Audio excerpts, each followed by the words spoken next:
What up, podcast land? It's been a while, right? Has been.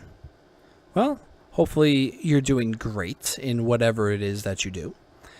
And before we get into this amazing new podcast episode and all of its reworkings, revampings, and everything else, the one thing that's staying the same is our wonderful sponsors. So let's get to it. This episode of the podcast is brought to you by Silence and Solitude. Based out of southern New Jersey, Silence and Solitude is a metalcore quintet that consists of Shane Roxas, Colby Hempel, Cody Mitchell, Alexander Coates, and Justin Pomper.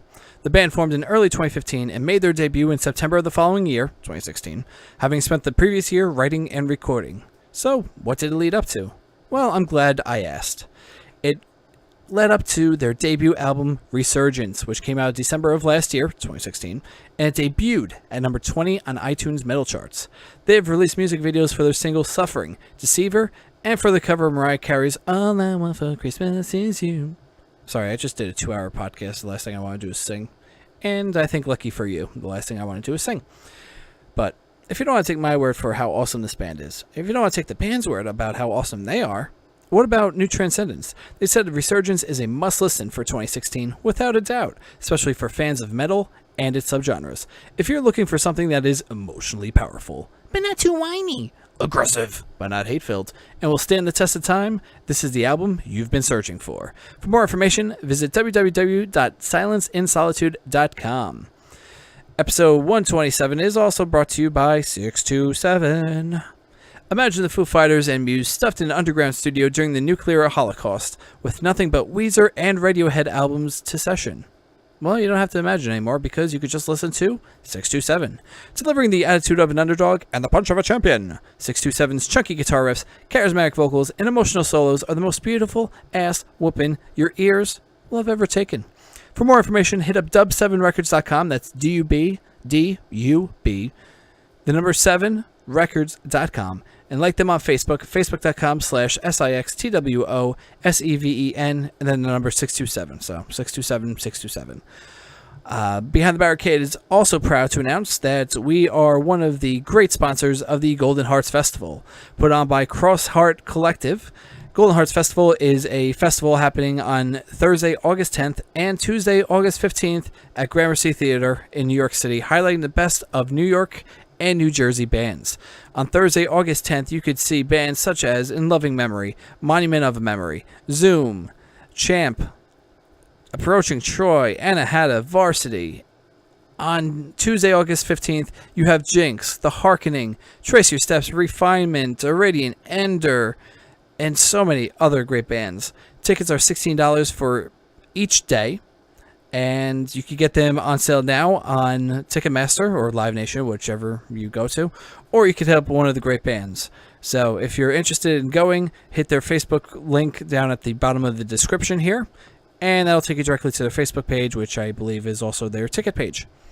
So, and not only do we have that festival in August, we are also part of the Nowhere Fest in October, more specifically Friday through Sunday, October 20th to 22nd.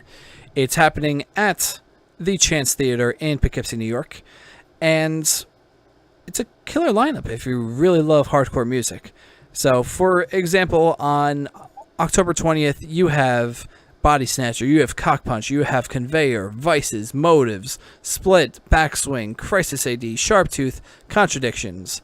On the 21st, you have Cold as Life, Full Blown Chaos, Departed, The Split Seconds, Wrong Move, Stone, Crippled Urn, Bay Patrol, so many other great bands. On October 22nd, you have Unbroken Wings, Slapshot, Recon, Absolute Suffering, Brick by Brick, Buried Dreams, and a whole bunch more. Tickets are $20 in advance, $25 the day of show, and the 3-day pass is $50. So essentially, you're paying for 2 days at the door, and you're getting a third for free. Can't beat that.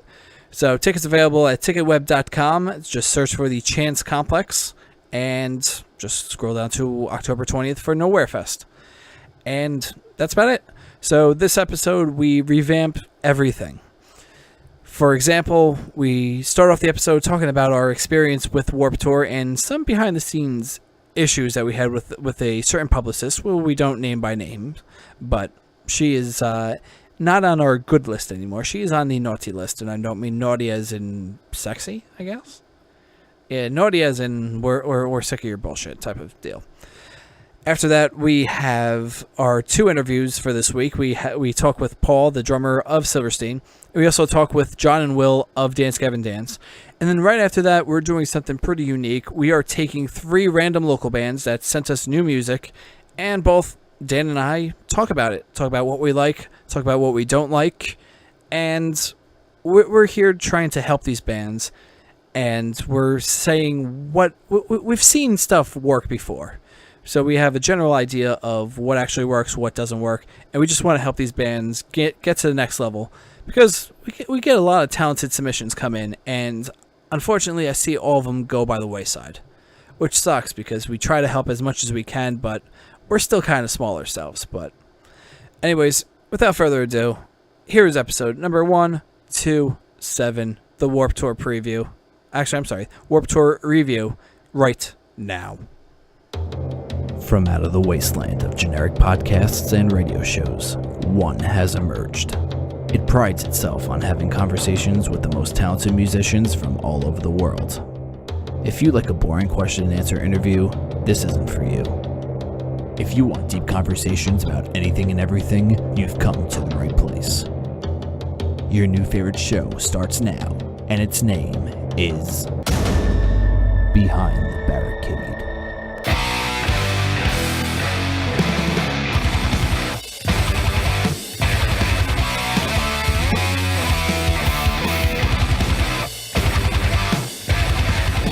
Anyways, our Warped Tour experience, let's get into that real quick. It was hot. It's not as hot, but it was hot. It was pretty hot. We ran around a lot, which kind of sucked. It was like back and forth from the press room to a show, to a set, from the press room to a set, back and forth. Yeah. And this was the first time... Yeah, I think this was the first Warped Tour I've actually done photos as well as interviews. So I was running even more to all these goddamn sets. And yeah, I'm trying to remember all the bands we saw. We saw Dance Gavin Dance, which was first. Yep, Dance Gavin Dance. They were phenomenal. Yep. We'll get into that. Oh, yes. Then I think it was the Ataris. Yep. Then we had a couple interviews. I'm not even going to mention the interviews. I'm going to just try to remember all the bands. Yeah. Then I saw Anti-Flag, which were great. Yeah, I saw them a little bit. Yep. Shit. And I know we saw Hawthorne Heights. I'm not sure when they were. They played at like 4:45 or something. Yeah, let's not try to go in order. That will just go. Yeah. That'll make us go crazy. All right, so yeah, we saw Hawthorne Heights. Yep, which they sounded great. I thought we'll get into that. After the Burial, we saw. Yeah, they were phenomenal. Even we saw Guar. We did see Guar. Yeah, for a little bit. Yeah, and there was no way I was going to take any pictures of that. Yeah, no, there's no way we're getting a $500 camera wet.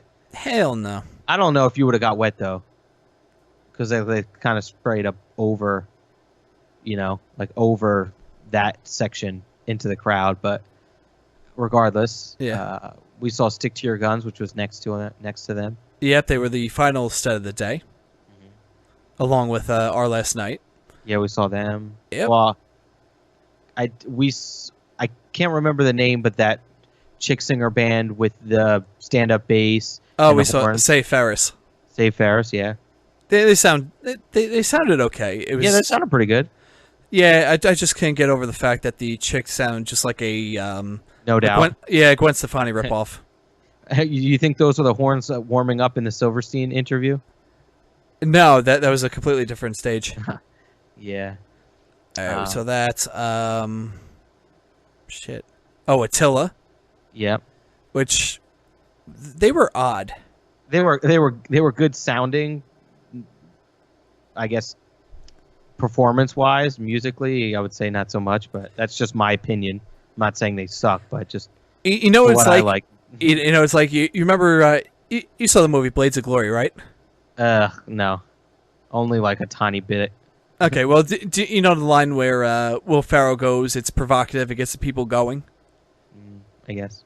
Well, anyway, he I forgot what Will Ferrell comes out to in the movie. He's like, it's provocative. It gets the people going, and that's the only thing I heard about when. That's the only thing I heard in my head when I was watching Attila, because the entire crowd was just going nuts. Like they were doing chants of Attila, and then they also did a chant of "suck my fuck," which I'm still unsure what that even means. I don't know how one sucks a fuck, but threesome, I guess. I don't know. I guess so. I don't know. But after doing a little bit of research, apparently Attila says "suck my fuck" in a song, and I'm still very confused as to what exactly. I guess maybe, would you say metaphorically it means like take in what I'm giving you? You know? I don't know. Because you can't really. This is so freaking dumb, but you can't suck a fuck, so it's got to be like take in what I'm giving, you know? Understand what I'm giving you. I don't know. I think you went maybe a little too deep. Too deep? Yeah, obviously I went too deep because someone that writes "suck my fuck" isn't really trying to think very deeply into their lyrics. But here's the thing, it works. Yeah, not for me and you, but for the crowd, definitely. For the impressionable teenagers in the audience, it definitely works for some odd reason. I don't know. And that was like the funniest thing about going to Warped Tour is like you go to a Lamb of God show, and it's freaking metalheads. Everyone's dressed in black. Like, yeah, there's not people like ghetto. There's some people like me that are just wearing a black T-shirt or whatever, and not wearing makeup and all that crazy shit. But at Warped Tour, you got like just regular people, not even in black, not even nothing. I saw some girl with like a bright pink like Adidas sport, I don't short shirt, I guess you could say, running shoes, like normal, freaking looked like she listened to pop music, standing from Attila, like going nuts. It's like the weirdest thing, just people that you would not expect to like that kind of music going there, and like Attila's awesome. But that's what I like about Warped Tour. Like, it brings together all these, I guess, groups, if we're going back to, like, high school terms. The jocks, the weirdos, the creeps, all come together. Yeah, something like that, but... Well, would a jock really be at, like, a Pink Floyd concert? You know? Yeah. I understand. But a jock would definitely be at an Attila show. Oh, yeah, that's for sure. It's like, yeah, right, we're talking about hot girls, we're talking about... sucking some fucks. We're talking about. I kind of want to use that term every single day. It's like, oh, you don't like me? Well, suck my fuck, and just have the other person going, what? Are you missing something? Are you missing ing dick at the end of it? Like, where do you go with that? I don't know. I don't know either, but I would love to talk with Franz, the lead singer of Attila. I would just love to pick his brain, just going, how are you popular? Yeah, like not in a dick way. We're just no, as in obviously it's like YouTubers for me, where people are making millions of dollars just being weird on the internet. Exactly. I just don't understand it, and that's exactly what I tell him straight up. It's like Mark Sanchez running into the ass of his own player. Also known as the butt fumble. Exactly. But being the most amazing quarterback ever. Or like he always runs into players and drops the ball, but miraculously the Jets player picks it up and goes for a touchdown. It's like that. No. It's like that. It's like he caused the butt fumble, but a couple of years ago he went to back-to-back conference championships. Yeah, that's true. And you're like, wait, that's the same guy? Attila is Mark Sanchez. Yeah, but trying to think about this one here. All right, they're Mark Sanchez, but they haven't hit the butt fumble yet. Yeah, that's true. So right now they're in like the championship game. Obviously, they're not winning the Super Bowl anytime soon, but they're in the championship game, and we're just waiting for that decline where, he'll say another weird term and be like, "Up, there's the butt fumble." You know, the funniest thing is they were always like, Mark Sanchez went from the championships to the butt fumble, like. He went on this decline. People forget, like, his rookie year against the Buffalo Bills, he threw for 5 interceptions in one game. Like, the guy never played like the Sanchez. He always played shit. The Sanchez. Oh, God. That's what people, like, I said it as a joke, but, like, so many people are, like, legit serious that he's going to be the franchise. It's going to be their next franchise quarterback. And I'm always like, not the glass is half full, but more like it's half full and half empty. Like I like looking at it from both sides. I'm like, yeah, he could be a great quarterback. He did get drafted in the first round, but I'm not seeing it yet. You're an optimist and a pessimist. Exactly. So like every single football fan, except for the delusional ones, the ones that like get a tattoo of Jets Super Bowl 2019 champions. Yeah, I love people like that. Like Cowboys, I love the cowboy memes of this guy got a tattoo. The year that Des Bryant almost scored the touchdown but didn't. Oh yeah, the non-catch. Yeah, which I thought was a catch, but whatever. It was not a catch. Yeah, whatever. You see the memes like this guy got a tattoo and they lost. Like, why the frig would you do that? Yep, I don't know. Why don't you wait until the team actually wins and then get the tattoo? Exactly. I don't know. But anyways, going back to Warped Tour. Hatebreed? Yes, that we were at the one show where it was funny. We just wrapped up an interview with American authors, and I'm like, oh my god, I have 10 minutes to go. I got to run across the entire Warped Tour complex just to get to the Mutant South stage for dun, dun, dun. for Hatebreed. I'm like, I gotta go. So I let you pack up everything. I'm like, oh shit, I'm fucking running. And next thing I make it with like, I don't know, 2 minutes to spare. I'm like, all right, this is great. Next thing you know, I see Kevin Lyman walk out on stage. I'm like, oh, that's pretty cool. He's introducing Hatebreed. That's awesome. It's like, yes, due to Jamie Justa's grandmother passing today. I'm like, oh, mother of God.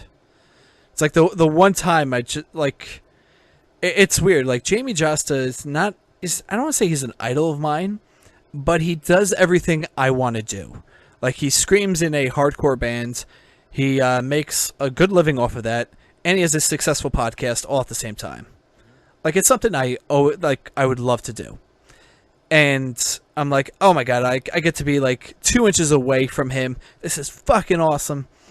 And then next thing you know, you had a bunch of other lead singers come out. You had the lead singer of the Acacia Strain, Vincent, come out, who looks exactly like Ari Shaffir.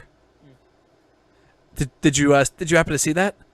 Nah, I was kind of a little far away, so I didn't really pay attention too much from that. All right, hold on. Pull right now. Go on your computer. Pull up a picture of Vincent from the Acacia Strain. Okay, let me know when it's up. Yeah, he does kind of looks like a punk version of Ari Shaffir. Yeah, he's a little fatter though. Yeah, he's a little heavier. Yeah. But it's the glasses though. Kind of reminds me of a friend that me and you once had mutually. Oh, Mark? Yeah. Huh. A little bit. Anyway. Yeah. Moving on. So they had Vincent from the Acacia Strain. They had the lead singer of Municipal Waste. They had Frankie from Amir. They had Jesse from Stick to Your Guns come out. They all did Hatebreed songs, which is pretty cool. Yeah, I thought the first guy was good. Yeah, Vincent from the Acacia Strain. I thought the one who walked out there and said that he was an alcoholic, I didn't like him very much, but it was funny as hell when he said that. Yeah, it was the guy from Municipal Waste. I don't know exactly who the guy with the slicked back hair was. Not sure. But he sounded pretty good. Mm-hmm. What else was there? I'm like... Oh, Hands Like Houses. Well, we saw Silverstein, of course. Yeah, we saw Silverstein, which probably had the rowdiest crowd of all day. I couldn't believe it. It was so funny how much busier the later bands got with people. Yeah. And then Beartooth, which was completely insanity. Dude, they were good. It started with them. As soon as I saw Beartooth, the crowds were, like, bigger. Like, I couldn't get as close, starting with Beartooth. Yeah. They sounded good. I can't believe, even live, he sounds really good. I can't believe how much he's still, like, even live, he sounds like the lead singer of Day to Remember. Wait, Caleb from Beartooth sounds like the lead singer of Day. Yeah, that's like that. I mean, they sound pretty, like, kind of similar musically, but as soon as I heard them, I'm like, oh, it's a Day to Remember. For some reason, like, maybe it's more of his screams. Yeah, maybe. Dude, it almost sounds like I mean, they're a little different, but it's almost like you're listening to the same vocalist. That's my opinion. Obviously, a lot of people You know, when you say, "Oh, this person looks like you," and they look at that person, they're like, "What are you fucking talking about? They don't look anything like me." It's that situation, but my opinion, he does. Oh God. But yeah, they sounded. I mean, even comparing him to someone else, comparing him to their own music, he sounded pretty mint. Yeah, they sounded great. I don't think there was one bad sounding band. Yeah, I mean, when we go over the specifics, we'll, mention which ones I thought sounded better. I don't know if it was them personally, if it was more like their equipment and sound and stuff, but. All right, well, let's go into specifics then. All right. You want to start with DGD? Yeah, why not? They sounded great, and as you'll hear in the interview, both Dan and I gush over their guitarist sounds, their guitarist Will's sounds, and he goes into detail about it, which is pretty cool. So they were good. The Ataris they were okay. I've seen better performances from them. You want to know what I have to say about them? Yeah. It was so funny too when we interviewed. What was that? What was that guy that came in on the longboard or skateboard? Oh, American Authors. Yeah, American Authors. That was a funny one. Not interview, but him rolling up on a skateboard and interviewing on a skateboard. But he was like, "Oh, the sound's amazing in that amphitheater." I mean, I've seen a lot of bands that sounded great there, but I think it was the fact that they split the stages and it was like you're hard right and hard left and not in the center of the stage. Dude, I thought the sounds in that amphitheater for the bands, it just wasn't good. Like the Ataris, like I couldn't really hear them that much. It was like very muddled and was unclear. Yeah. Well, then how'd you feel about Anti-Flag? Same thing? Yeah, but you can, I mean, vocal-wise, I thought Anti-Flag I could interpret and understand a little bit more. But, I mean, I didn't think the Ataris sounded that bad, No, yeah, like you said, it's more of an amphitheater thing.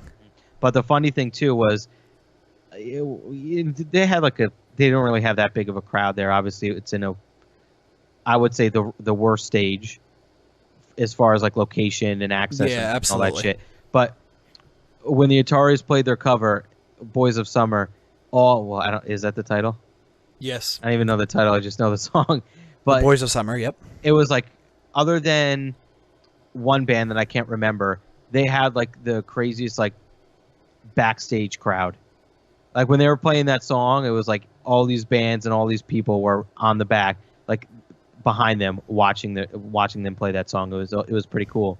But it kind of made me like a little bit disappointed for them, knowing that like during all their other songs, no one really cared. But like once they came out with the Boys of Summer, which was like probably one of the biggest song anyone has ever had between all the bands there. Yeah. Like seeing all them out there for only that one song was kind of disappointing for me. Yeah, I understand, but not everyone could be big fans like I am, Dan. No, exactly. But moving on. Yep. Want to go into Beartooth? Talk about them a little bit more. Well, here I actually have the order right here. Believe it or not. Go for it. Okay. After the Burial. Dude, sounded freaking mint. Yeah. Music wise, it's a little repetitive and maybe a little boring, and I think it might have been part of the stage too, because did Hawthorne Heights play on that stage? No, but the other one or two of the other Silverstein bands played at that stage. And I thought, Silverstein sounded awesome too, but like that was so, I was blown away that how clean I could hear the drums, the guitar, and the vocals of After the Burial. I was very impressed. Yeah, and maybe not as musically, but performance-wise, I was very impressed. I do agree. After that was Hawthorne Heights, believe it or not. Yep, and another band I was very impressed with. Actually, let me go back to Dance Gavin Dance. I know I talked about it a little bit in the interview, but out of all the concerts I've been to, that was the craziest guitar sound I've ever heard. Not that it was anything special. I could hear every note he was freaking playing. I had to ask him about it because I've never heard a band that you could like. It's literally like you put on a track. I mean, a live track, and the person just soloed the guitar, and that's all you heard. That was basically. I was standing on the left side, but still, I've stood in front of the speakers before, and I've never heard someone's guitar sound that clean. Yeah, I mean, Will has a setup all down. Like you said, you could hear the mistakes too, but you could hear the playing overall in general very clean. Yep. All right, so yeah, Hawthorne Heights. I thought that he was that way on vocals. I was impressed too. I wasn't expecting him to sound as clean and as album like. Yeah. So JT was definitely on with his vocals. Mm-hmm. All right. After that was Silent Planet. I don't think I saw them. Well, I did, but I can't remember too much. I don't think I stuck around for too much of their set. Okay. From what I caught, the lead singer, I forgot his name. I want to say it was Garrett. But anyways, I've never seen that much passion go into a set before where there's maybe less than 20 people there. Mm-hmm. Like they played their hearts out, and they didn't even have like a huge crowd, which I was kind of bummed for them, but I don't think they cared, which is pretty cool to see. I mean, it's great when you could see the same exact show for 20 people that just like you could see for 20,000. Mm-hmm. So I was very impressed by that. The actual song and music, it was moving. I don't think it did anything for me though, but I could understand why a lot of people enjoy it. So that's all I could really say about that. Next up is Hands Like Houses, and they sounded really good. Yeah, I thought they sounded pretty good. Maybe it was just that stage. Yeah, like I said, I thought that stage and the stage that after the burial was on, it was just like the sound was on point. Yeah. So we had that. After that, we had CKY, which was okay. Which I thought it was funny to see the guitarist have problems, and then the roadie or sound guy came over and was like confused. What's the matter? And then he tried to help him, and he just pushes him. Like, now get the fuck out of here! You screwed this up. He was all pissed off. And then got into his face. Yeah, dude. And you want to know what's funny too? I don't remember the other band that was on that stage afterwards. Like, probably like I would say maybe an hour or 2 hours after, he was on the stage in the back, like talking to some people. So I don't know if he was like still arguing or like hours later, or if he was still behind there like discussing shit. But I thought it was funny that he was on stage. Like, when do you ever see a previous member, of a band that played before, like on stage behind the scenes? Oh, wait a second. The guitarist the CKY was? Yeah, he was. It was. I would say it was like an hour or 2 hours after a band was either setting up or just got done, and he was in that corner, the back corner of the stage. Oh shit! I had no idea. I thought it was funny. I'm like, what is this guy still arguing or discussing stuff? Yeah, really. Or maybe he was helping out. Maybe he felt bad. I don't know. Who knows? But after that, we left a little early and saw Beartooth, which was probably the craziest set of the day. Yep. And I only saw one song, right? I think we saw 2 or 3. Yeah. But they played it was 2. Because whatever, I forget what song they started with. I think either Aggressive or Body Bag. No, they started with something different, and then the second song was Aggressive. All right, so it would have been Body Bag and then Aggressive.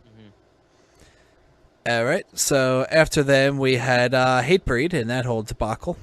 Yeah, I thought the band sounded pretty decent. I mean, obviously it was out of their control, but I didn't like the multiple singers. Yeah, well, obviously, Jamie Justin. Yeah, you can't really, replace Jamie Justin no matter how hard you try. Set, though. Obviously. No. Yeah. All right. So after that was Silverstein, who I think probably was my favorite set of the entire day. Yeah, I don't know. I loved After the Burial, even though I didn't love their music. But Silverstein sounded very, very good. Yeah, and I think that was my 17th time seeing Silverstein live. Jeez. And it's funny, I do talk a lot of shit about Shane, just because of what he stole from this podcast. And actually, another funny note: we were supposed to have both Shane and Paul, the drummer, on the interview. And it was funny because only Paul followed us, and Shane went a different direction. So, in my mind, I think Shane knew which publication it was, and I I guess maybe didn't want to. Yeah, but when they walk in, she's like, "Oh, you have Behind the Barricade first, and so he definitely knew. Oh, like, yeah. She tells you who you have, and who you're speaking with, and where they are. Yep. So it's kind of weird because, the Opie and Anthony show really influenced me to start podcasting and to work on my radio voice and shit like that. So, I would definitely love to talk with the people that influenced my podcast, which would be Opie and Anthony, Joe Rogan, Jamie Josta, Talk is Jericho, a bunch of other bands. So I guess Shane didn't want to talk to the person that, influenced his podcast. And what podcast is that? The Lead Singer Syndrome. Oh, I thought you liked that one. I used to until I just heard this show. Ooh. I'm, not to bring up more and more shit, but, it was a lot of things I've heard from what I've done, what I've created, and maybe I subconsciously ripped them off from somewhere, but it seemed like I would do something unique. He would take it the next week. For example, I always introduce everything with "What's up, Podcast Land" and shit like that. And then 1 week after I started doing that, he went, "What's up, my sinners?" It's like, oh, you douche. We faded in and faded out of songs on the old podcast that we did. And, the day that we started fading in, 1 week later, he started fading in, fading out, same exact thing. And then the one thing that really drove me nuts, which was a complete and utter ripoff, is with Lead Singer Syndrome, Shane always played his favorite song from the bands that he was interviewing. And for the longest time, both you and I would always ask the band which song that they wanted to play. And then I heard, I forgot what interview it was. He's like always, I like to ask my guests which song we should outro off. I'm like, no, not like always, you motherfucker. It's it's definitely a rip, definitely a rip off. But I don't know. You do. Exactly. Like I told Dan numerous times, we're going to be that show that influences a lot, but we won't be millionaires because of it. Which kind of sucks, but you never know. I've already made my peace with that. Yeah. Yep. You get $9 on Google AdWords. You're goddamn right. Or AdSense, sorry. Plus, we made a good amount of money. We made a couple hundred off of the sponsorships too. Yeah. So that's pretty cool. Crowd applause, please. In the background. Woo! Yeah. All right. Nice. Thank you, everybody. I appreciate All right. Thank you. Yes. That's the accurate portion of how many people are actually listening to this. One. Hi, Nick. We love you, Nick. You're the Nick, bomb. you fucking rule, Nick. We love you, Nick. Hopefully, someone listens to you when you retweet that you're listening to us. Doubtful. So thank you, Nick. Thank you. After that was Bless the Fall, which their music really does nothing for me. I guess it might be another one of those generational gap things. But it was probably the most energetic I've seen a band in a while. Yeah, I like them. I thought they sounded pretty good. Yeah, I mean, I thought out of the bands that I didn't know or didn't listen to, I thought they were one of the few that when I listened to them, I thought like, oh, I could go home and listen to a few of their songs. Yeah, I agree with that. After that was who was after that? Oh, it was we stopped by American Authors for a bit. We saw our new friend Zach, the lead singer, do his thing, and for what it was, they had a pretty good crowd. Yeah. You could call him a one-hit wonder, you could call him a radio pop band, but like they do it well. They had a great show to them. They had great crowd interactions and whatnot. Music really isn't for me. I think you could say the same, Dan. Yeah. But not to say that they were bad anyway. No, exactly. Yeah. After that was Attila, which we just discussed. So if you're not down with Attila, you could just suck their fucks. I just want to randomly say that for the rest of my life now. It's not going to be the name of this. This episode should be Warped Tour preview, or I'm sorry, recap. In parentheses, suck my fuck. Yeah, that'd be awkward for all the bands that we're featuring later to to retweet. It's like, pretty much. Yeah. So Warped Tour recap, feature it, and just Warped Tour recap, and then on our on the album art, I'll put up all the bands we feature. So after that, we caught Stick to Your Guns, who sounded really, really good. Mm-hmm. Yep. And I've been a fan of theirs for a while, so to actually shoot them, which was pretty awesome. The one thing I didn't like was the lack of lights on that stage, so I couldn't really get any good pictures.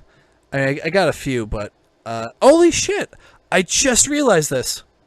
The singer that the one I couldn't figure out that sung for Hatebreed was the guitar player of Stick to Your Guns. Oh, really? The guy with the slicked back hair? Yeah, I'm actually going through the pictures now, and I saw it. I'm like, holy shit. Oh, shit, that's him. Yeah, look at that. And then we closed the night with Our Last Night. See what I did there? Oh, I like it. I didn't even do it on purpose. It just when it clicks, it clicks. When it flows, it flows. What can I tell you? Anyways, they sounded all right. I've been a fan of Our Last Night for, my God, since 2007. So about 10 years. And here to put things in perspective, I've known Trevor, the lead singer, since he was, I think, 14 or 15 years old. So it's pretty cool to watch him grow up into the singer he is today. So they sounded pretty good. Their light show was great. They had the what do you call that? It's not the fog machine, but like what's the one where the fog shoots up? I guess it's smoke. Yeah, we could go with smoke machine. Like they had that. The light setup was great. And I got a lot of clear pictures from that, which I thought was really good. The one thing that kind of bothered me was, Our Last Night is known for their YouTube covers. And I don't want to say not so much for their original material because, a lot of people like their original stuff too. But they're more known for their covers. So they did a cover of Shape of You by Ed Sheeran, which the entire crowd was going apeshit for. And then they played...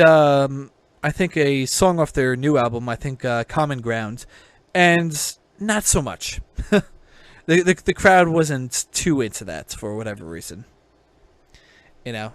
Which I can understand, going back to like the Ataris, where the crowd was lukewarm for all their songs, but once Boys of Summer came on, they went crazy. Exactly. Which kind of sucks, but, it's the game you chose to play. Mm-hmm. So, and yeah, I think that was it. Dan, what was your top? Let's go top three. Top three would have been After the Burial, Dance Gavin Dance, and Beartooth. But I'm gonna give an honorable mention, and that would be Silverstein. All right, not because bad. Obviously Beartooth got the nod because I like them. Yeah, I've never really listened to Silverstein, so that's why. And you should. Exactly, I will. They are awesome. After the interview, I definitely will. The drummer was very, very cool. I liked him a lot. Yeah, Paul's an awesome guy. I've met him a few times. Obviously, he has no recollection of who I am, which I don't blame him. And which is funny too, because like when we interviewed him, I did not expect that to be like.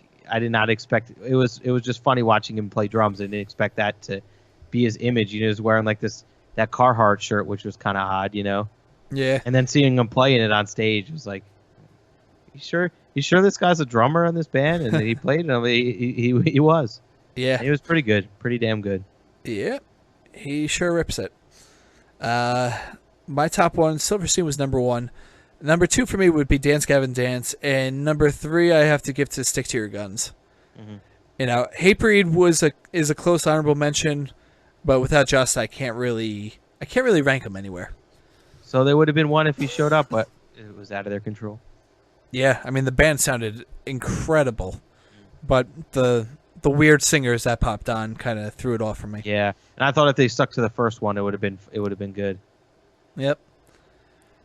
All right, so finish with our Warped Tour recap. Yep, that was it in a nutshell. All 12 hours or so. Yeah, 12 hours, all crammed down into about 45 minutes. All right. Now, this is the first time that we're actually going to throw this into an interview. So, which one would you like to play first? Would you like to play Silverstein first or Dance Gavin Dance first? Let's play Silverstein since it made it into both of our tops. Well, Dance Gavin Dance did too, but I would say, just play Silverstein. Fuck it. All right. Fuck it. Yep. So we're going to go into the Silverstein interview right now, and then we're gonna go right after it into our Dance Gavin Dance interview. Sound good? Sounds good. Okay, and then we will be right back with you with the 3 bands that we are going to review. Enjoy. So whenever you want to start. All right. Here with Paul from Silverstein. What's happening? Hey man, how's it going? Yeah, you don't know whether to look at me or to the camera. It's all good. I'll do a little bit of both. There you go. Just stare at Dan, so that way you both. My beautiful face. Yes. So he just told us your 7th Warped Tour. Absolutely, yeah. Holy It's crap. been a few, yeah. Absolutely. So, how does this rank with like maybe the first or second one? So yeah, far? I mean, I feel this is kind of like the best one. I feel like everyone's in good spirits. It's really organized. Everyone's getting along super well. Like drama free. Really, really fun summer So for far. the most part. Yeah. I We're don't halfway want to through. jinx it, but I think everyone's it's really. I mean, it's been going on for 23 years, and I think it's gotten better every year for sure. Yeah. Yeah. And it's crazy, a tour going on for, like you said, 23 years. Yeah. 2 more will be half a century. Yeah, and it's the longest touring festival in the world. Yeah. And I think by far, I think nothing even comes close to touching it. So it's pretty cool to be a part of such a big legacy like that, and have it be such an important part of our own band's legacy. It's really become, one and the same with what Silverstein's all about. Yeah. And you guys have been going on since what? 01, right? 2000 actually. So 17 years. Years, yeah, man. Yeah. So And it just came out with an incredible album. Thank you. Yeah. Holy shit. Yeah, We were we're- just talking before how it was like a great mix of heavy and it was produced very, very well. Thank you. Yeah, we worked really hard on it. We last year we got into the studio and we recorded a song called Ghost. Yeah. And it was all new personnel, all new studios. And it was kind of in a way also to test out what we'd do for the next record. We didn't know if that would actually lead into it, but it did. And we didn't even know if that song was going to be on the record. But when we kind of repeated the process with the same personnel in the same studios, and that song really fit in with what the themes were, we decided to put that track on there. But yeah, it was a lot of work, a lot of new stuff for us, but I think it turned out really well in the end. Yeah, absolutely. I mean, it's definitely a great evolution from This Is How the Wind Shifts. With that album, it's like, okay, they're getting like more raw into it. And then I heard Ghost, and I'm like, my God, this sounds like 2004 Silverstein. Like, this is amazing.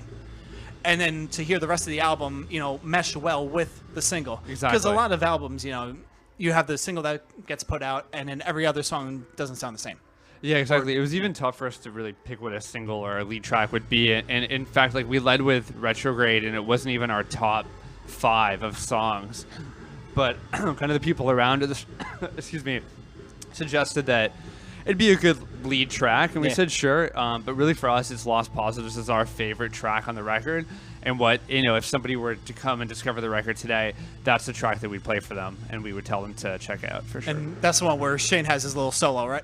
Yeah, it's kind of starts with just vocals and guitar, like kind of really kind of subtle, and it breaks into like a really heavy riff. It's like in a crazy tuning that we've never used before, and then breaks back down and deconstructs itself in the verse. It's a really interesting track. Like we were rewriting it up until like the day I tracked drums, so like the verses got all shifted around, and it was pretty wild track, a very stressful track. Yeah. And we never knew if we were doing it justice or not, and it ended up doing really, really well for us, I think. Yeah, absolutely, man.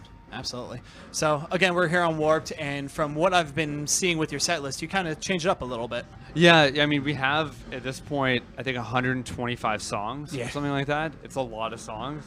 And I mean, because it's Warped Tour, it's a short set, and obviously people want to hear some tracks. Yeah. So we try to keep those in every day.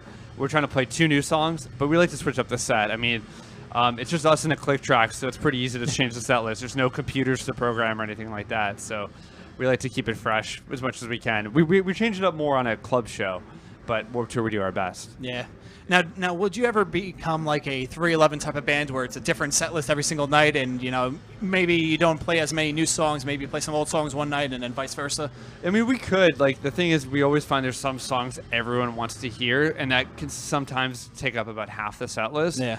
So then you only have about half that you're maybe switching out, and then you still switch up between ones that people are at least familiar with, and sometimes it's a song that we just for us, but.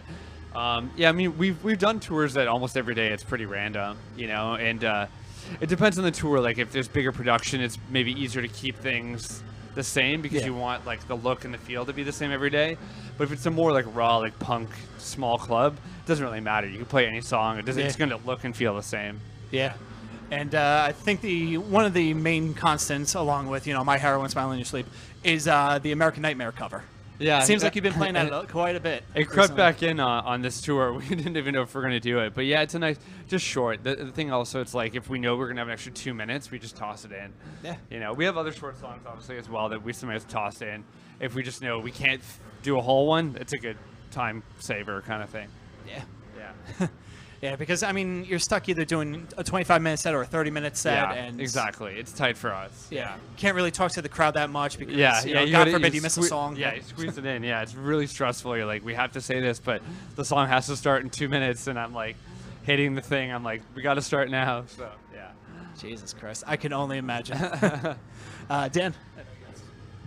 Now, as far as like picking songs off a set list, when you play say it's a hit off your older album and you play this song night after night, when you step on stage like today, does it still feel the same way as it did, or do you it's work, like we're playing that same song again, like because we have to? Like, how does that feel when you play an older song? Yeah, I don't think it really bothers us. I mean, we actually don't play that many older songs that often. I mean, there's the staples, and they get a great reaction, so I don't think it's... So you feed off the reaction.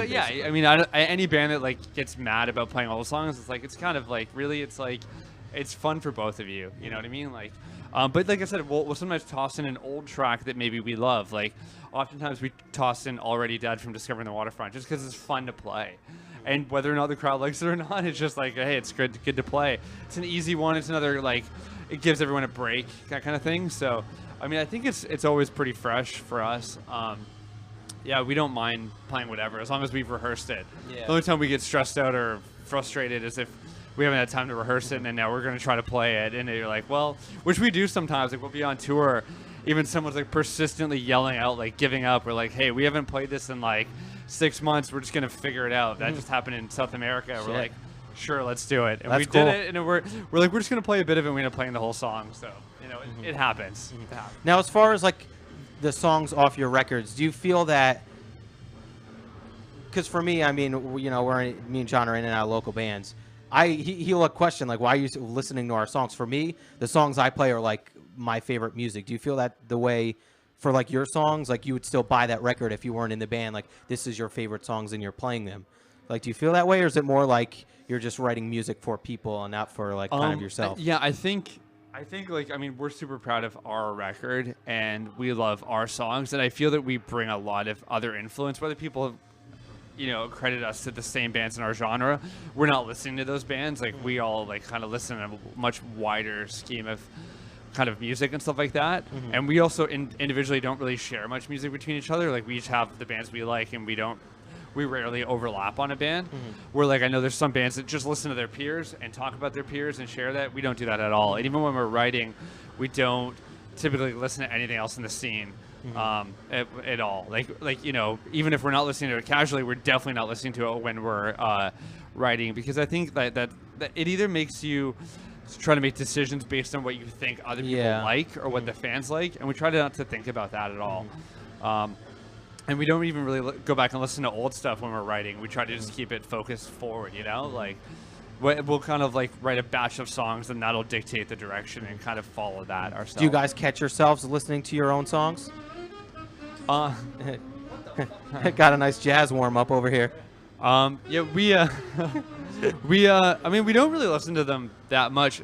You'll listen to them when you need to remember them. That's when you listen to them. I got to go back to this song. I mean, I think because I'm sure there's a lot of fans that are like, what do you mean you don't listen to your own music? Like if it was my music, I'd listen to it all the time. What I think people sometimes forget is that like in the writing and even the recording process, we're living and breathing those songs every day for months on end. Yeah. And even when the recording is done, we're now listening to those songs like 10 times a day during the mixing process. Shit. And then the mastering process. And at that point, you've heard it so many times, it's so ingrained in you. You're not going to listen to it you anymore. literally know like every little production, little hiss, and every little thing like there that's happening. We've almost memorized the recording and the song. And then it's nice to kind of take a step away, but then it is fun to go back. Like it's fun to go back to listen to a couple of records ago. It'd be like, man, yeah, the production quality is so much different than we remember. Yeah. Because you've gotten used to playing it live, and that's how you hear the songs now, I guess. Now, do you ever go back to like older songs when you have to play it and shit? Like, oh, I forgot that part, or I didn't know that part was in there. Yeah, I mean, I think so. I mean, it's one of those things. It's like for me, it's almost like linear learning. It's like for someone to be like, "What's the bridge of said song on the first record?" It might take me a minute, but if I start listening to the song at the beginning, you remember every part in It's order. like muscle memory, just instantly get it back.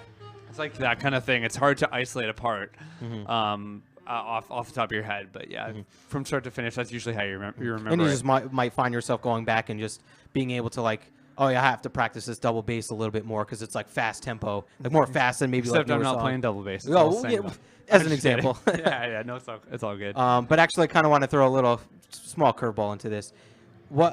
It's kind of like a two-part question. What's your favorite venue that you've played, and a good or a bad experience, like a most memorable experience you've had at like another venue, like stage issues, crowd issues, bus accidents?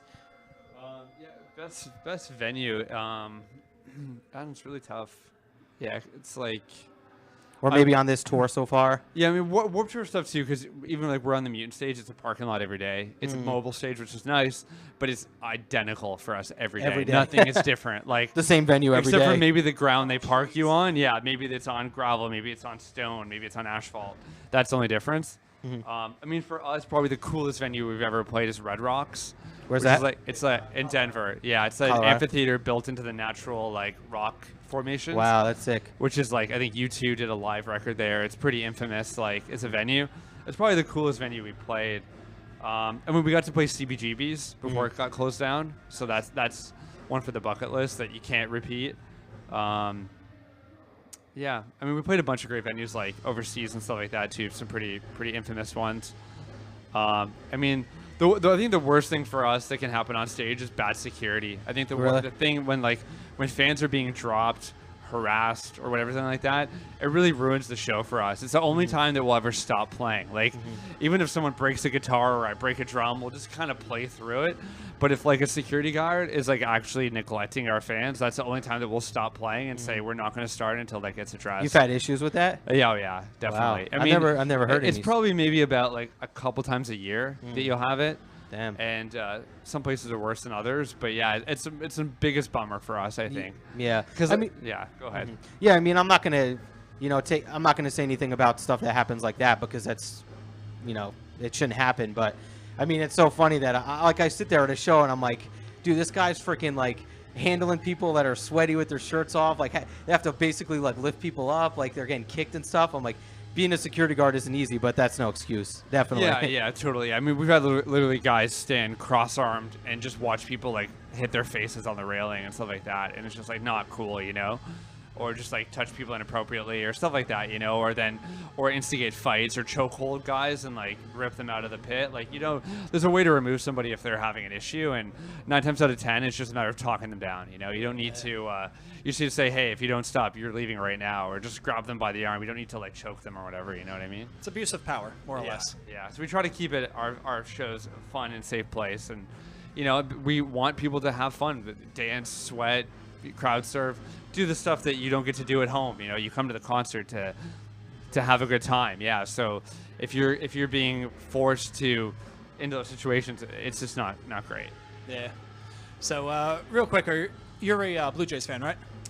I mean, I guess as the band from Canada, we kind of default to the Blue Jays, but they're so bad, so it's like really, really hard to support the team. Yeah, almost. Yeah, a couple like 4 years ago, 3-4 years ago, it was looking pretty good, but they had that big win streak, but then kind of all went downhill. Not to mention you're in the AL East, which is probably the toughest division. Yeah. We're getting lots of fights with northeastern friends of ours. Oh God.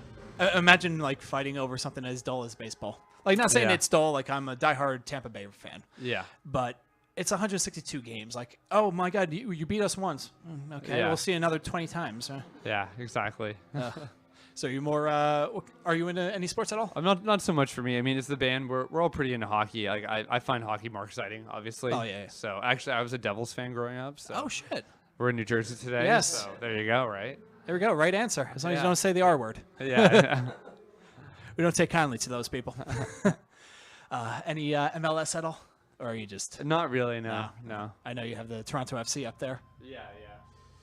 But not. Yeah. Yeah. All right. One more music question. Do you guys still hate Arrivals? I think we just hate the recording and we hate the recording process. And it sucks because I think those songs could have been so much more. Like, what I feel got released was like the demos of that record. And like you hear like now the new record, like you hear what we were able to do with layering. Oh, yeah. And just like additional vocal work and additional like kind of little stuff here and there. And that record never got the treatment of that. So it felt really incomplete. But then I think it also in part helps inspire Shipwreck in the Sand because that record went super like adventurous, you know, where we were like writing stuff in the studio and layering and experimenting and like literally like operated out of this like amazing studio with all of our stuff set up for like 2 months, and we just were like constantly working on it. Where like even with Dead Reflection, like the songs were all pre-pro'd and demoed, and then it was just like knock out the parts. Like we knew everything that had to be done. There was not very little experimentation by the time of tracking, but Shipwreck was like non-stop, like experimenting. That was a concept record too, right? Exactly, yeah. Jesus So that's why Yeah. it was like literally like rewriting stuff, re-recording, layering, and doing all sorts of stuff. Like, experimenting with like cello through like guitar effects pedals and stuff like that. Like, And you had a got ton pretty of wild. special guests come in too. Yeah, exactly. Yeah. So and that was again, we just had the time, and we're just like, Yeah. let's try this, let's try that. So yeah. It's great you're still being experimental after all these years. Yeah, exactly. Because I mean, you could have easily just put out a album that sounds like Discovering, like day in day out. Yeah, just like But exactly. You're like, okay, how do we take this sound and evolve it even further? And that's what you got with this one. Yeah, it got tricky. Yeah, for sure. Yeah, and it worked out. So we're halfway done with Warped Tour. Any fall plans coming? Yeah, I mean, we have a bunch of tours announced. Like, we're doing a Germany tour, 14 days, called For the Fans. We're doing a Canadian tour with our friends Seaway and Creeper. Yeah. And then we're doing a UK tour with Hail the Sun in December. And then we'll be back in North America doing some touring next year. So that'll be coming up for sure. Nice. Probably the biggest venues to date. Hopefully we'll see, yeah. I Yeah, think it'd be so, great. man. I think the demand is pretty great. Yeah, thank you. And hopefully this sells well. Yeah. It's weird. Like, if you don't have a good number the first week, you're shot for the rest of the entire cycle of the record. Yeah, I mean, I think that used to impact more with when retail was important, because Yeah. if you don't have a good first week, you're not going to be able to ship more units, and then retail is not going to get behind the record. But really, as long as people are streaming it, that's all that matters, you know? So if we can just get people like streaming it, that's even better, I think. And even at their own pace, next week, the week after, or whatever, you know, it helps. Exactly. Hopefully they fix the streaming for the artists. Yeah. You know, like what was it? Pharrell, I think what was it, like 24 million streams of Happy or something like that? He got like $1,000. Yeah, something stupid.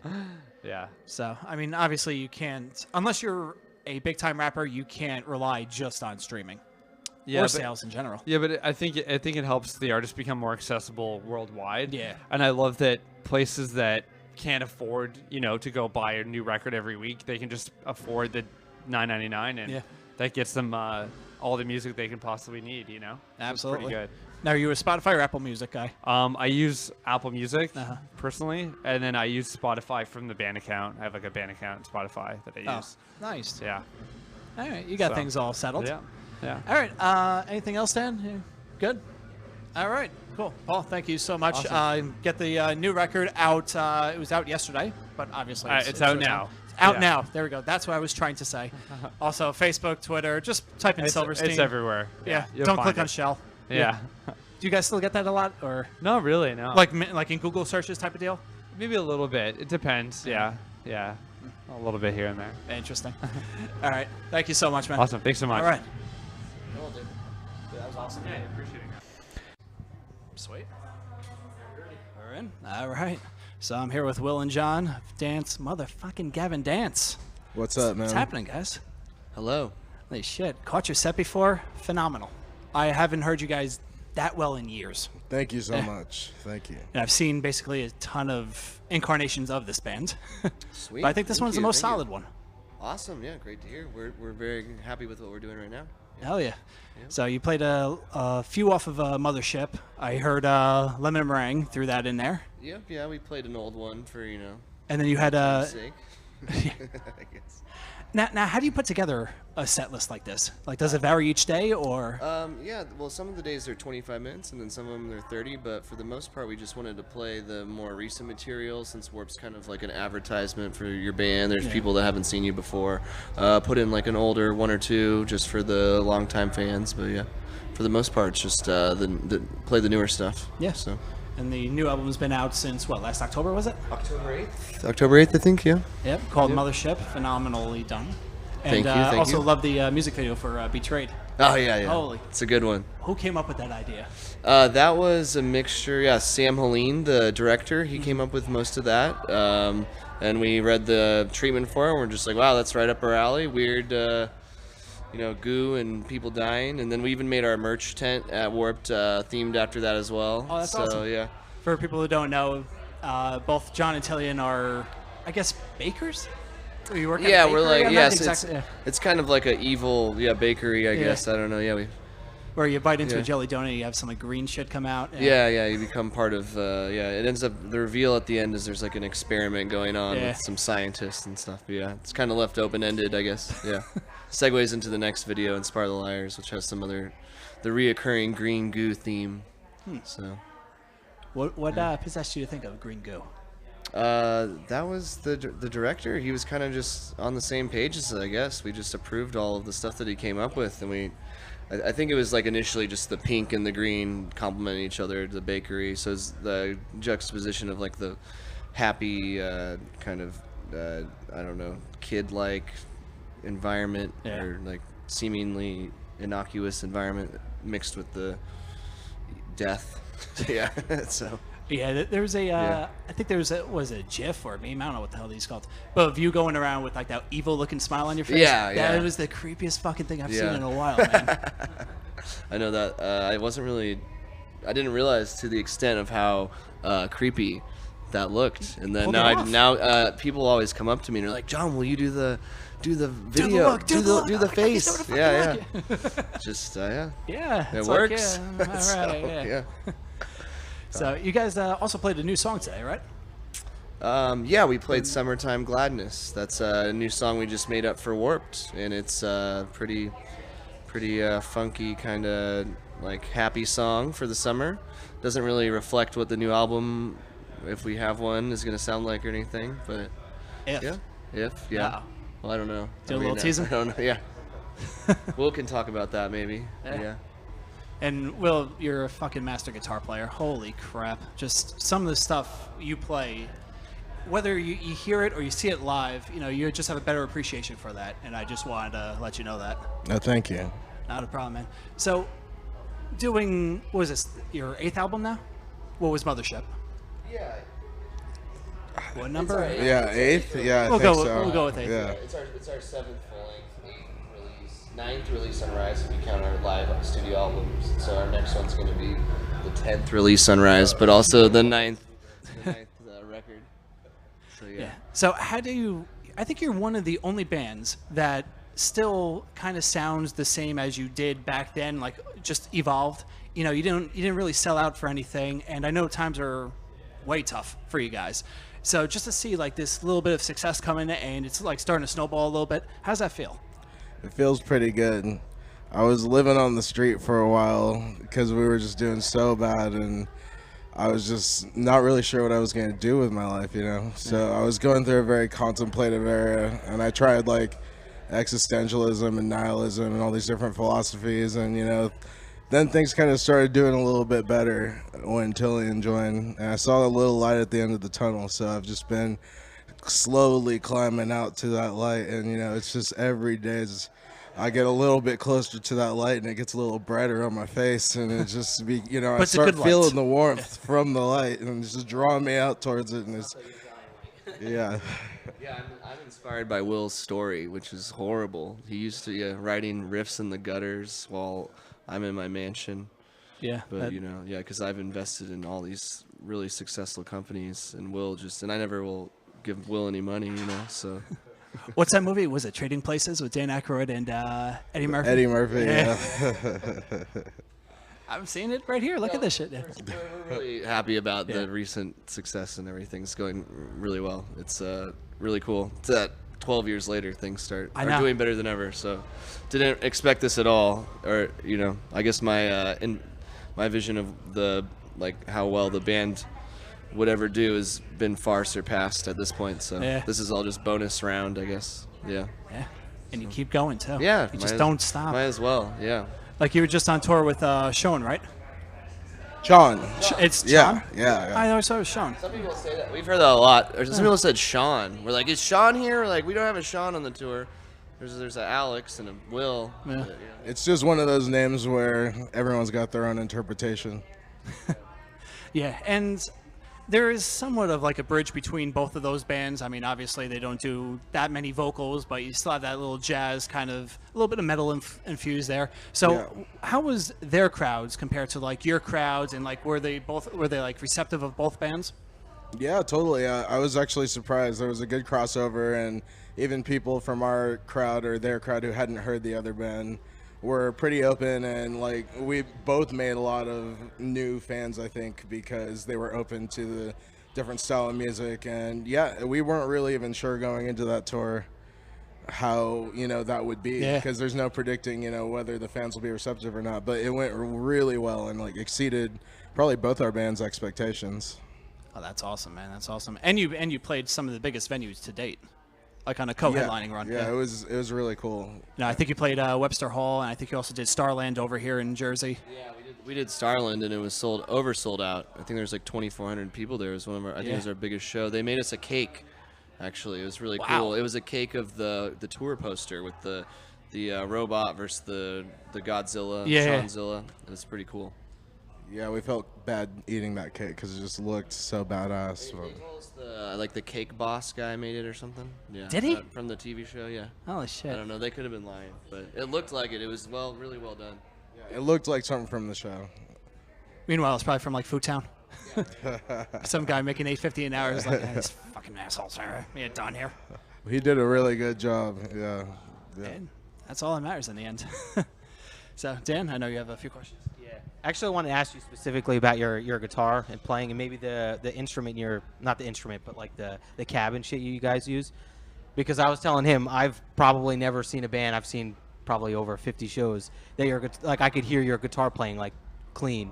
So would you say it's like the specific guitar you're using, pickups, the amps, like what do you do to get that specific, like, because it was like clean, I could tell. It's all really important. My guitar, since I'm using a single coil pickup, is a lot clearer. You could hear the mistakes more, but you could also hear the notes better. Yeah. And I also use low gain, which adds clarity. And just my amp and speakers combo, I've done a lot of research and been kind of a gearhead. What kind of cab do you use? It's a Marshall custom cab with custom picked greenback 30-watt reissues, and that's kind of my favorite speaker from Celestion.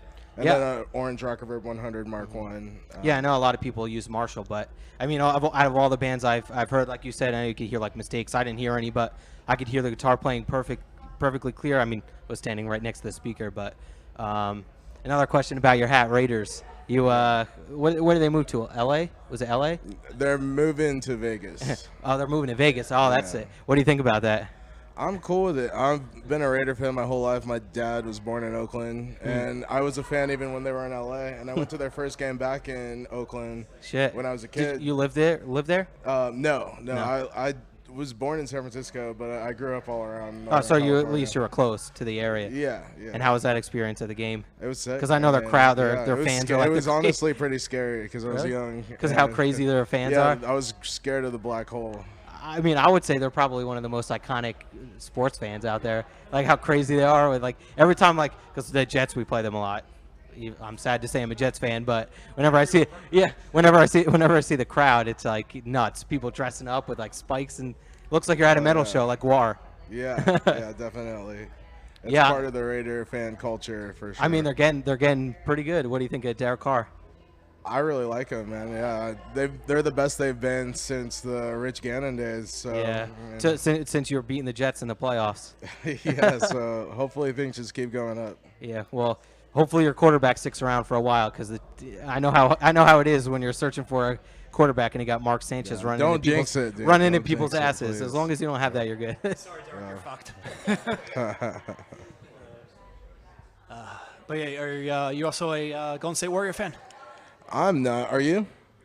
No, I was a Kings fan. Like in high school, it was like the Vlade Divac, Chris Webber, Peja, that whole era, and that was like everyone was super hyped up in Sacramento on them, and I think that I kind of jumped on the wagon there, and then into my like college years was like super into the Kings. But yeah, it's cool that Golden State's really good. Yeah, I've been to some games and been to the area a lot, so yeah. But not a fan. Who's the white guy back in those days with the Jason Williams? No, with the headband, not Jason Oh, Williams. Mike Bibby. Yeah, Yeah, Mike Bibby. Yeah, good. He was awesome. Like that guy. yeah. And now being a Knicks fan, we just got the Kings president. Oh, you just No, not Melson. Adelman? I don't know. I haven't kept up this past season actually. Well, there's You so just- much shit you going on, didn't- man. Yeah, you guys don't even have Carmelo anymore? No, we still do. He's still Still on the there? team technically. Oh, okay. Might be traded. He probably traded right now. We don't even know it. But Right, yeah, there's a lot of stuff going on. I just hope he stays off of the Lakers, man. I'm a Laker fan, and I do not want Carmelo Anthony. As bad as it sounds, guy's a cancer. Yeah, he's No not matter good. where he No. goes, he just. Yeah, he's a locker room cancer. Yeah. That's like the worst kind of guy because then nobody else is playing together and it just can't win a championship. But then again, no one plays with Carmelo anyway. It's just him, isolation, Yeah, one-on-one. exactly. All right, yeah. Yeah, there's some years in the Nuggets that it seemed like they were going to go far, but kind of Yeah. And then him with the fizzled whole out. George Karl situation. Yeah. They had Nene. They had a really weird lineup. That was it somehow worked a little. Or J.R. Smith was on the team then. Yeah. Yeah. And now Yeah. he can't wear a shirt for whatever reason. Yeah. He's like Allen Iverson or something. Oh God. Not Imagine play style, but What's that? Not play style wise, but just Yeah. attitude, I guess. Absolutely. Although that 20 for 20 with Allen Iverson, have you seen it? I still haven't seen it yet. It's no. really good. And that documentary, Iverson, is really good too. I think we watched that on the last tour. It's inspirational. It's just kind of sad. They just want to keep AI down for trying to be himself. Yeah. You know? Yeah, pretty much. Yeah, they just came out with a 30 for 30 on Mike and the Mad Dog. I still have to watch that. I said 20 for 20. 30 for 30. That's what Oh. I meant. Yeah. Didn't it start off 20 for 20? I don't know. I was just thinking don't my vision or what I wish it was. I wish Yeah. all these were like 20 minutes, just bang Yeah. them out. Yeah. Instead, you have like a five-part OJ series. Sure. Holy That was. crap. I watched all that. That was alright. Did you watch the show on FX? The what? Did you watch the show on FX, The People versus OJ? Yeah, I watched that. I think they put it on Netflix, right? Yeah. Is it on Netflix already? I watched it on Netflix. Yeah. Isn't Game of Yeah. Thrones come out tonight? Oh shit! Yeah. Oh man, Oh. I have to watch that. My night got a lot better. No? I think there's a viewing party somewhere on the tour. I don't want to be around other. I like it quiet. I just want to hear the show. Yeah. Everyone else is going to be like that. If you come to the viewing party and then there's people talking, I'm pretty sure you can just say shh, or like, you know. I just don't want to be that asshole at the viewing party shushing everybody. And I don't would wanna be. be a shusher. Yeah. You do it at the movie theater sometimes. Yeah, I know. I know. takes a That's certain- why I know myself. I'll do it, and then I'll, Sometimes we'll be at the theater and someone will talk and Will just go, hey, shut up, like really loud. Yeah, he has no fear with that. Probably the best Yeah. part about it, like someone sitting right in front of you, like, shut up. You turn around, like, oh, you mother. Oh, Yep. Yes, sir. Yeah. You can keep talking. Yep. Oh, God. All right, Dan. Anything else? I know these gentlemen are very busy today. you want to ask the question that you've been asking everyone else? Sure, why not? All right. So as far, it doesn't have to be on the tour, but I guess your favorite venue you've ever played at, or the most memorable moment, either good or bad, that you've had at a show. Let's see. Favorite venue? Well, I think the Norva has the coolest green room in Virginia Beach because it's got the basketball hoop, the hot tub, showers, shit. the Nice. whole 9 yards. There's probably some other ones. House of Blues have a lot of really cool. The one that was in Disney was awesome. I had House some of Blues, memorable yeah. experiences there. Worst experience on Mothership, I had food poisoning and I literally was shitting myself constantly, in bags while we were driving, and I played the show just so horrifically sick. It was in North Carolina. I think that was at a Cat's Cradle. And you were able to finish the set? I got through it. I was amazed that I got through it.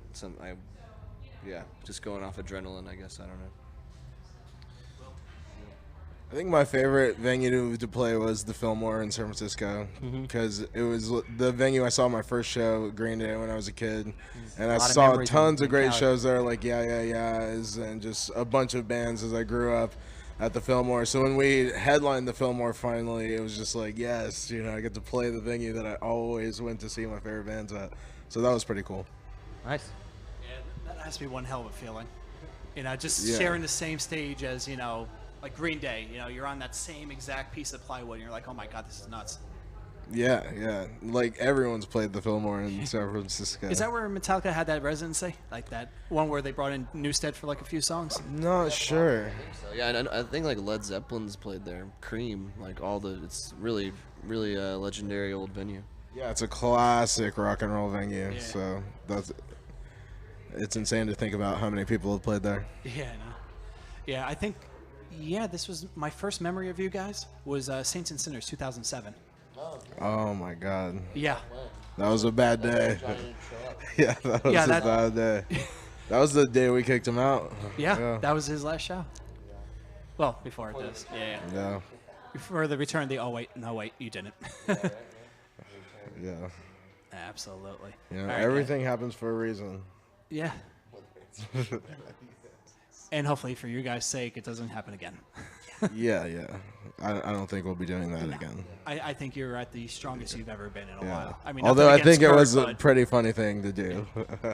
We just kept seeing online I just think online we kept seeing all these people saying DVM2, and we just thought that's so dumb. It's never gonna happen.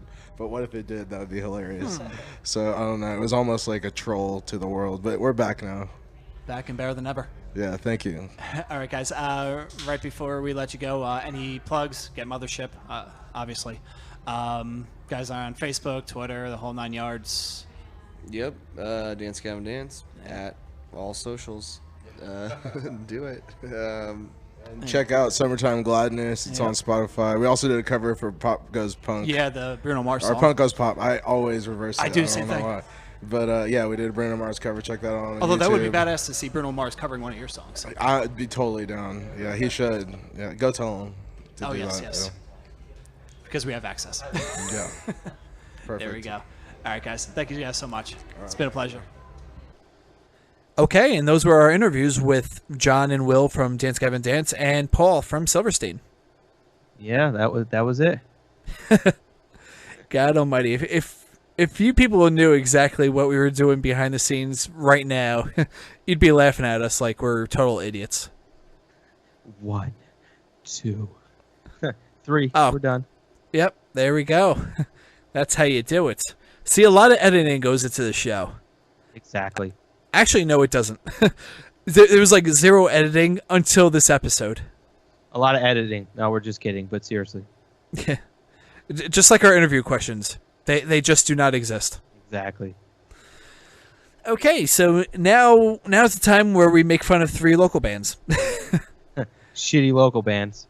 And I'm yes. just joking because I'm a part of one of those too. And John, Not- me and John were. Yes. And obviously without local bands, we wouldn't have this show that we have today because I'd say 80% of our interviews were dealing with local and regional acts. Yeah. And obviously, if we didn't love local bands, we wouldn't have Battle at the Barricade. Exactly. And we wouldn't be doing this right now, which Do we need a name for this?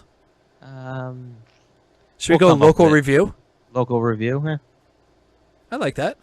The local review. It sounds like a paper. Local band review? Go for it. No, I'm not saying the local review is a bad thing. Well, fucking pick something. The local review. Okay, and here is the local review. Choo, choo, choo, choo. Yeah. Well, whatever. The local review. We'll go with it until Nick gives us a better name for it. Yeah, Nick, we're relying on you. Nick, help us. God damn it. All right, so the first band we have is... A Greater Danger. There we go. Thank you. And the song is called... Stepping Stones. Ugh. And now I have zero idea what they sound like. Me too. All right, that makes both of us.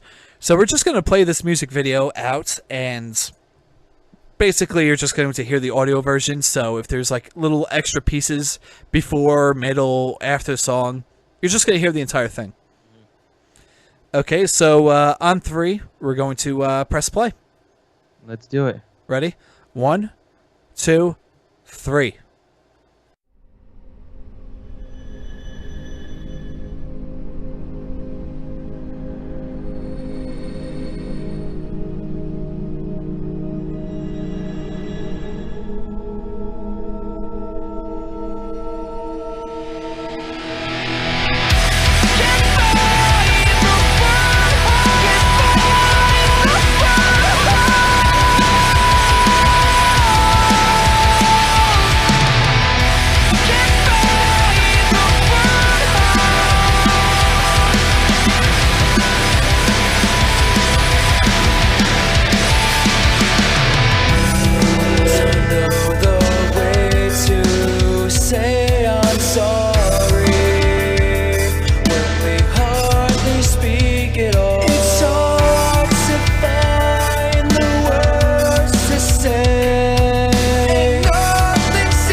Okay, and wow, We're back.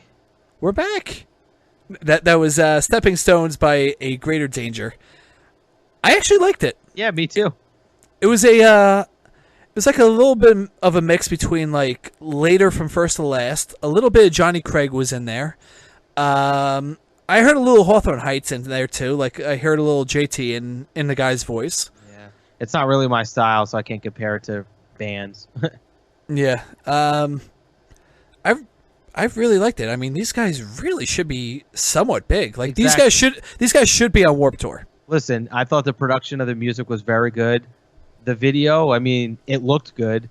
I don't know, like story or frame wise and shit, but it looked Yeah. very good. I mean, yeah, again, like it's because the music scene may be so convoluted that you listen to a band like this and you're like, how are they not signed? But it's basically they need to grow those connections or Oh my god, yeah. But no, I was very impressed. I don't Hopefully we like can help. I didn't like the vocals as much. I thought they were a little bit too feminine sounding for me. Not that he wasn't a good vocalist and that he didn't have a good voice, but for my liking. But other than that, it's solid. For the style they were trying to go for, Oh, I yeah. think they hit hit that it. out of the fucking Exactly. park. And the crazy part is, only 600 people like it on Facebook. Yeah, but they got 3,000 views on YouTube, which is still not a lot, but for a Yeah. band that has 600, likes, that's a good amount. Oh well, this is interesting. So I'm on their Facebook right now, which is facebook.com/A Greater Danger. Or if you're listening to this on iTunes or wherever else, you could scroll down to the description. You could tap the Facebook page. They are from Central New York, and there's only one band member, and it's Chad Douglas. Oh shit! This is interesting. And looking back into the video, was there more than one person? I Like- I can't. Honestly, I mean, it was between us discussing and listening and viewing it. I could only notice the girl and him. Yeah, and then you see him next to the stones or whatever the fuck you want to call them, like the big rocks. Just singing the words, and I didn't think I saw anyone else. I mean, if that is the case, awesome. Dude, Good if for that's him. the case, if this Chad Douglas guy did everything, big fucking props to this guy. Holy Exactly. Or if you had Wow. higher guns, a little bit less props, but still props to you. shit. Yes, and instead of a 9, you get an 8.9 if you had hired guns. Uh, All right, so A Greater Danger. I give that a thumbs up in my book. oh, definitely thumbs up. And it's not even one of those songs by one of my favorite bands that I have to listen to a bunch of times to like. It was definitely one of those songs that I know after maybe 2 or 3 playthroughs, it would be a song that I listen on the regular, whether it's once a month or once every few weeks. Yeah, I mean, this really hit me right out of the gate. Yeah, and I'm gonna just come out and say I don't listen to a lot of local bands, or even How dare you? friends' local bands. How dare you? Well, my problem is I'm so addicted to the music that I like that I listen I'm to so that. addicted to never local bands. But I would listen to that. It was very good. Yeah, really enjoy it. And Now I guess it's gonna get worse. oh fuck. All right, just so everyone understands. Maybe you've listened to these tracks already. I haven't. I don't know what exactly we're going to hear next. So Oh come on! You didn't realize why I said that? no, I That didn't. is the title of the next one. It is. That is the name of the band. It Gets Worse. And here is their song, Ipsum? See, now it's so hard to tell with these titles whether that's the title or the band name. No, well, it's definitely the title. Ipsum is the title because if you look Re-released. down, It's re-released. also another New York band. God damn it. These New York bands are fucking coming out of the woodwork. I know, right? Yeah. All right, so let's spy on their Facebook page before we get into things. They started on March 13th, 2016. So they're 1 year into it, which is pretty good. Yeah. Their genre is melodic and ambient metalcore. I don't know what the hell that means. Their hometown is New York / New Jersey. So Some members are from New Jersey, some are from New York. I got that, Dan. Thank you. Oh, you're welcome. And as of this moment, they have 1,111 people liking them, Well, including Angie. oh, Angie, good job. Way to support local bands. Yeah, Angie does support a lot of local bands. So big props to her. All right, so this is It Gets Worse with their song Ipsum or IPSUM. I don't know these fucking names. I would assume maybe it is IPSUM since. But there's no uppercase. dots. Well, I know, but it is uppercase. I don't know. It's confusing as fuck. Let's just listen to it.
Okay, so that was Ipsum by It Gets Worse, or IPSUM.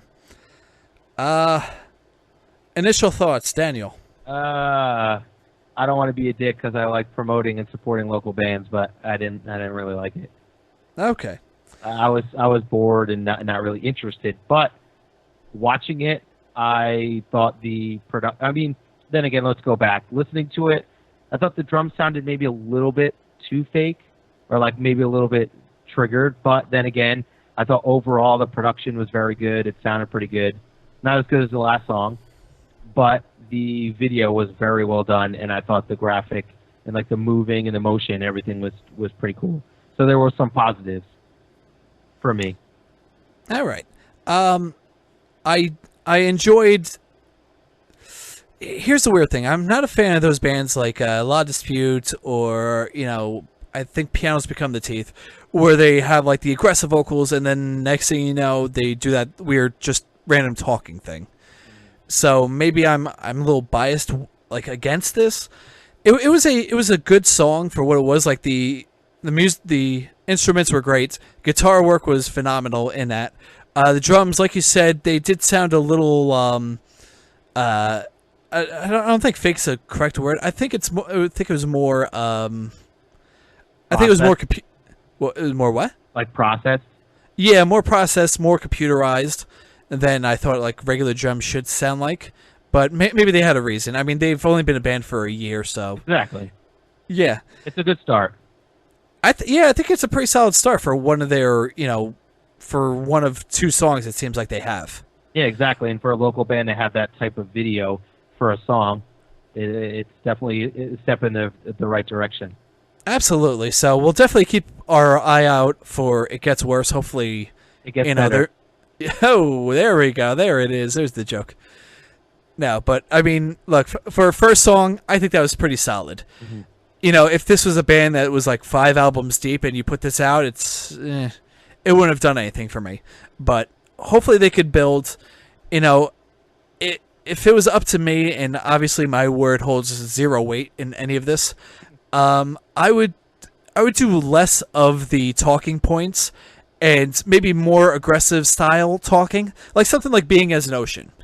Like something like that, where they have the little, like, for example, give me a sentence. All right, instead of saying facebook.com/itgetsworseNY, something like facebook.com it gets worse and why, like something like that, while you have the slow chord progression thing that they did in the verses. Yeah, well, I mean, I guess you could say anybody could over riff or a melody talk, but can they add to it? I just think there needs to be more flavor added to that talk. I think there just needs to be a little bit more passion with the talking point, like you had in the the heavy parts, like the screaming parts.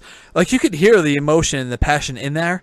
With the talking, it was like, I don't want to say they talked for the sake of talking, but it really may be a little disconnected to it.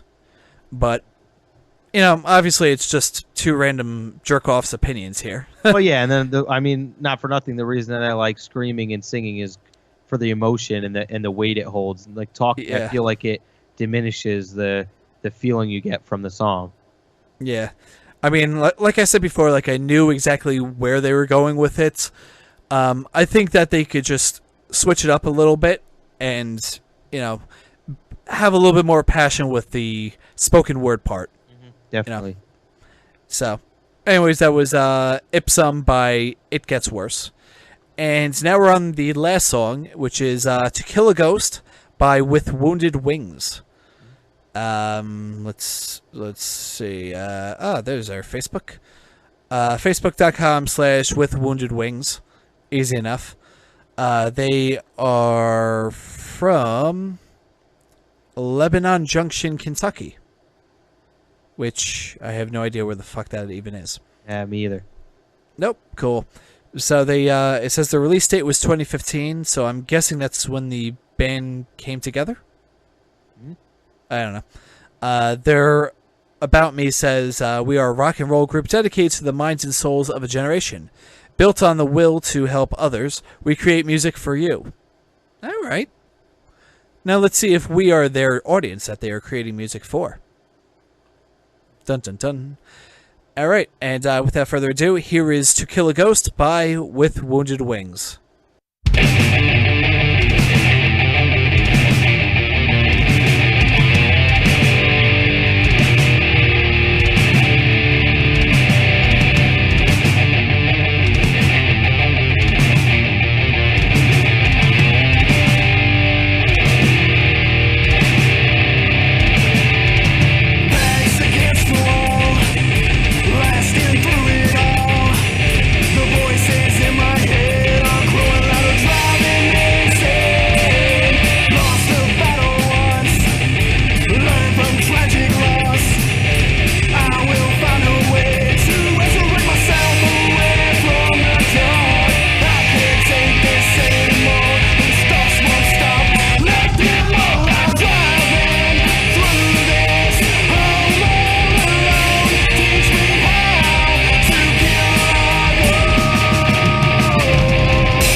And that was To Kill a Ghost by With Wounded Wings.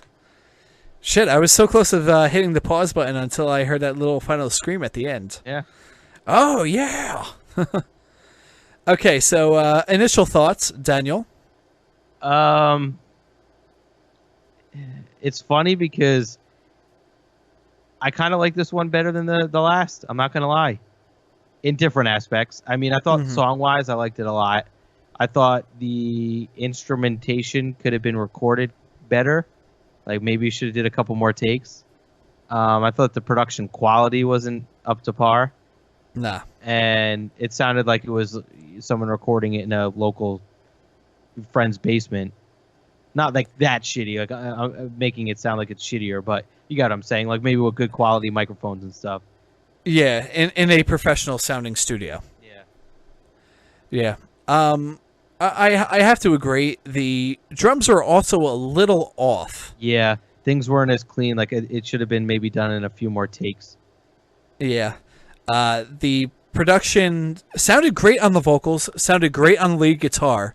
The rhythm guitar sounded muffled, and the drums, especially the double bass, sounded incredibly muffled. Yeah. that kind of took me a little bit out of the song. Like, the song itself was great. I think the vocalist is really fucking good. Yeah, I thought though with that, like things could have been like tightened up too. Yeah. But that was my favorite part, the vocals. And, Yeah. And the guitar. I don't know, that solo was pretty legit. The lead guitar was great. I'm not exactly sure how many people are in this band. Hold on. Okay, so there's one guitar player. All right, I can understand this now. There's one guitar player, so I'm guessing he did both the rhythms and the leads. And there's a bass and piano player. Obviously, I don't think there was any piano in this song, right? No, I don't think so. At least I couldn't hear it or paid attention to it. Did you hear the bass at all? No. Okay, I thought I was the only one. All right, so I honestly think it's a great song. The problem was the production. Yeah. So if it was mixed correctly, I think they have a good shot at like, making it somewhere. Mixed and recorded. Yeah.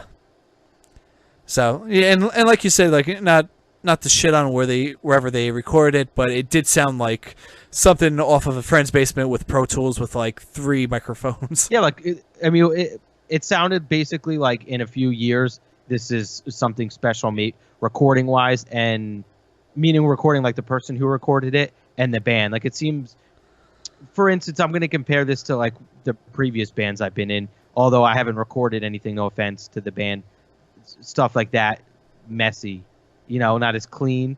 But yeah. For instance, like I can tell where they're coming from and what they're doing. They're in this band, they love the songs, and they needed to get this music out as fast as possible, or they needed to show this to people, and that's what I kind of feel like it was.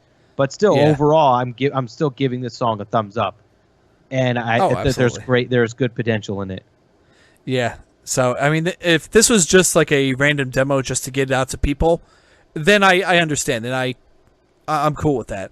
If this you actually paid a lot of money for, and like both of us spent quite an amount of money for a small amount of product before. If you've done this, then yeah, you might want to get your money back. Well, I guess we could find out. I see this was done with Richie Ray at Rockstop Studios, wherever that is. Where the hell did you see that? On their YouTube. Oh, okay. Yeah, there we go. So Richie Ray, Rockstop Studios. He's a great friend of ours and made this all possible. Okay, so he might have just did the friend thing and just did a quick recording of it. I mean, like, the problem is we don't know exactly how many takes this was. How long did it take to set up the drums? I mean, for a normal session for you, how long does it take to set up drums? That all depends. If you're talking about my drum set or going into a studio and finding the right toms and the cymbals and let's go your drum set. Me personally, probably 20 minutes. Okay. Oh, well, mics and stuff. All right, maybe 45 minutes. All right. Here, let's go back to Corrupted Swine. How long did that take you to find the correct drums for everything? The setup did not really. I would say half hour. Really? I thought it was a hell of a lot longer. No, because the rest was like. Oh, so you mean like getting levels and stuff? Yeah. Oh, all right. So an hour. Okay. This basically was. It sounded like the producer just saw like the level go up and down a little bit and just went, okay, it's going through, we're good, go hit the drums. But it sounded more like like 2 overhead mics, and it sounded like another drum that was positioned maybe like a foot away from the bass drum. You mean so like a condenser mic? Like a condenser mic, but instead of being like put in the bass inside, drum, it was like more like a room mic. Yeah. So I mean, like I said, it just sounded it sounded very muffled, especially the bass drum and the double bass when it kicked in. But overall, like the song, I like where it's heading, and if you do decide to re-release it down the road with maybe a better producer, or even not even that, a better mixer, like whoever mixed this really should be fired. Not even that though. Like how do you? But if you're a producer, how would you like, no offense, but if you're a producer, how could you let a song be published, especially on iTunes, with like it was? I guess you could say there was some like mistakes. Because I mean, And yeah, there's mistakes with everything though, but these were like careless mistakes. Yeah, well, this was like we need to redo that take, maybe Yeah. 1 or 2 takes, or this guitar part is like off time. We need to like redo it. Yeah. Yeah. Oh well. I mean, there's obviously some potential with this band. Keep trying. Maybe find another studio. But the songs are there. And what was that? And/or producer. And/or producer. We're not exactly sure what happened with this. And please, if But- you're listening, we're half-heartedly joking around, so don't take this as a complete insult. Yes, we're half-heartedly joking, but we want to see the best from you. Exactly. So, maybe I don't know. Oh shit! This was the guy that messaged me. Oh shit. Yeah, Daniel Cerisi. Was he doing Oh, he's the vocalist. Oh, fuck yeah, Daniel! You fucking kicked ass. Yeah, we liked you a lot. Yeah, Highlight of the song, man, absolutely. along with the guitar solo. Yeah, the guitar solo is Guitar really work good. in general. So big props to Doug Beam. Aaron Simpson on bass. Next time you do any recording, make sure you can actually hear the bass. Or next time, actually record instead of just saying that you're on record. Oh, that's fucked up. I'm just joking. That's fucked up. How I'm dare just you? joking.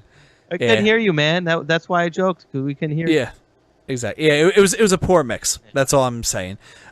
Jacob DeWeese on drums, again, victim of a poor mix, and also it seemed like the drums were a little off at some certain points. But actually, you know what? Let me say this.